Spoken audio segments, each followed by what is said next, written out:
Hai adik-adik, hari ini kita akan mempelajari tentang sistem peredaran darah pada manusia.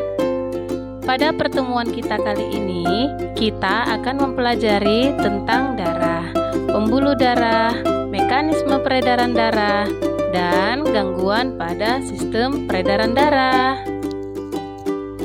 Yang pertama, kita akan membahas tentang darah. Berdasarkan komponen penyusunnya, darah dibedakan menjadi dua, yaitu ada yang cair dan ada yang padat. Komponen darah yang cair disebut dengan plasma darah, yang berfungsi untuk mengedarkan sari makanan, hormon, dan antibodi, dan zat sisa metabolisme. Sedangkan komponen darah yang padat disebut dengan sel darah. Ada 3 jenis sel darah, yaitu eritrosit atau sel darah merah, leukosit atau sel darah putih, dan trombosit atau keping darah. Eritrosit atau sel darah merah berfungsi mengedarkan O2 dan CO2 ke seluruh tubuh. Eritrosit bentuknya bulat, cekung di bagian tengah, dan berwarna merah karena memiliki hemoglobin. Eritrosit tidak mempunyai inti sel. Jumlahnya 4-5 juta per milimeter kubik darah. Dibentuk pada sumsum merah tulang dan umurnya sekitar 120 hari. Setelah itu akan dihancurkan di hati dan di limpa. Sedangkan leukosit berfungsi melindungi tubuh dari infeksi kuman. Memiliki bentuk yang tidak tetap, memiliki inti sel, jumlahnya sekitar 8.000 per milimeter kubik darah, dan dibentuk pada kelenjar limpa. Sementara itu, trombosit berfungsi untuk membekukan darah jika terjadi luka. Trombosit memiliki bentuk yang tidak beraturan, tidak memiliki inti sel, jumlahnya sekitar 250.000 per milimeter kubik darah, dibentuk pada sumsum tulang. Pada saat terjadi luka, maka trombosit akan langsung bekerja dengan cara memecahkan dirinya sendiri dan mengeluarkan enzim trombokinase atau tromboplastin, dan dibantu dengan vitamin K dan ion Ca2+ dapat mengubah protrombin menjadi trombin. Selanjutnya, trombin dapat merubah fibrinogen menjadi benang-benang fibrin yang akan menutup luka. Nah, sekarang coba kamu letakkan tanganmu di dada sebelah kiri. Coba rasakan, apakah yang berdetak? Ya, itu adalah detak jantung. Jantung kita berada di dada sebelah kiri. Jantung berfungsi untuk memompa darah. Jantung dapat berkontraksi karena memiliki otot miokardium.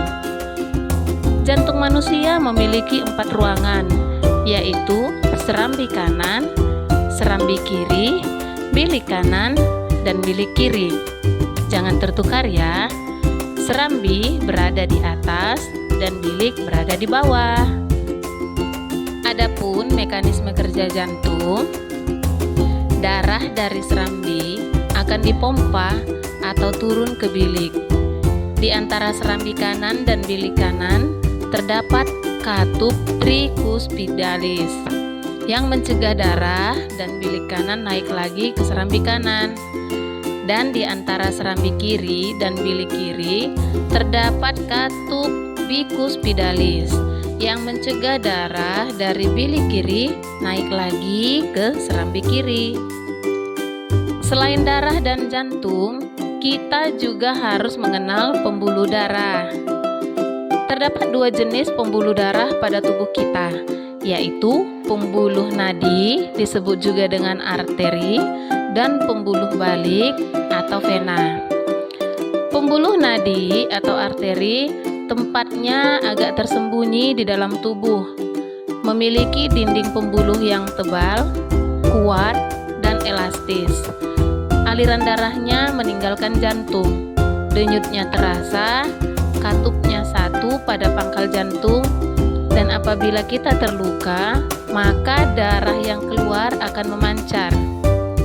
Sedangkan pembuluh balik atau vena tempatnya dekat dengan permukaan tubuh, tampak kebiru-biruan.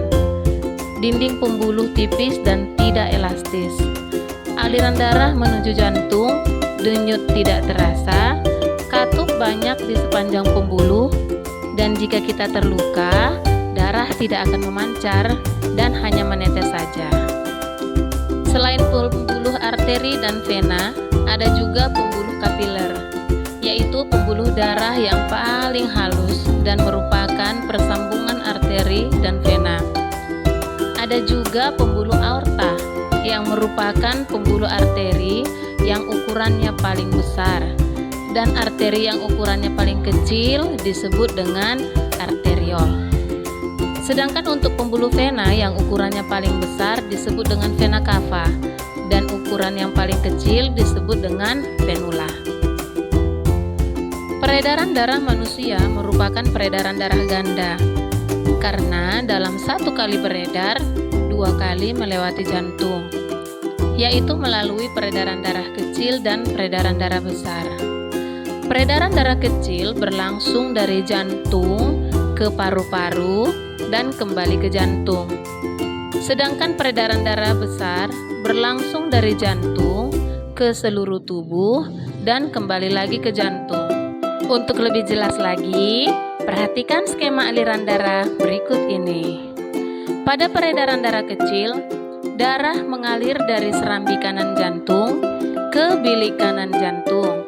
Selanjutnya dibawa oleh pembuluh darah arteri pulmonalis menuju paru-paru. Kemudian disalurkan lagi oleh pembuluh darah vena pulmonalis ke bagian serambi kiri jantung. Sedangkan pada peredaran darah besar, darah akan dipompa dari serambi kiri jantung menuju ke bilik kiri jantung. Kemudian, darah akan dibawa oleh pembuluh darah aorta menuju ke seluruh tubuh.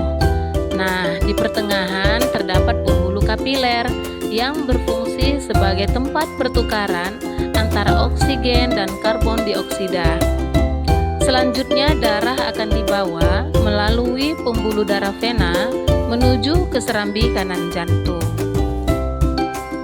Adapun gangguan atau penyakit pada peredaran darah diantaranya penyakit jantung koroner yang diakibatkan karena adanya penyumbatan pembuluh darah di sekitar jantung.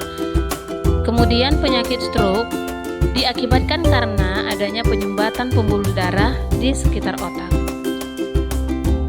Ada juga penyakit varises yang diakibatkan karena pelebaran pembuluh darah vena di sekitar kaki. Penyakit anemia disebabkan karena kekurangan hemoglobin atau kekurangan sel darah merah. Ada juga penyakit hipertensi atau tekanan darah tinggi dan hipotensi atau tekanan darah rendah. Demikian pembahasan tentang sistem peredaran darah pada manusia. Semoga bermanfaat.